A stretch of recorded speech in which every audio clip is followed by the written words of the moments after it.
Hey guys, today I'm going to show you how to fix Facebook for Android when it says you have a message on Messenger, but you don't actually have any messages.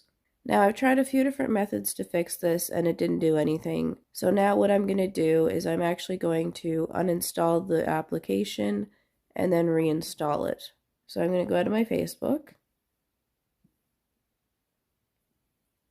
select the application in your list of apps and hold it in, and then go to uninstall. Do you want to uninstall this app? Click OK.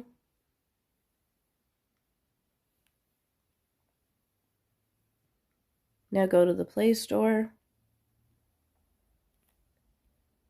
search for Facebook,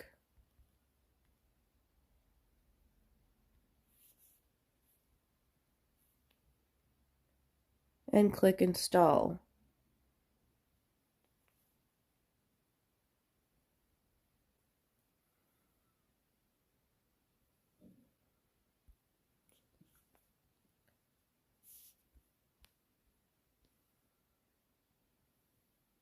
As you can see, as soon as I reinstall it, I no longer have any messages on Messenger. So that's how you fix Facebook on Android when it's showing that you have a message in Messenger, but you don't actually have a message. Be sure to like, share, comment, subscribe, and hit the notification bell so that you don't miss any future videos, and I'll see you in my next video.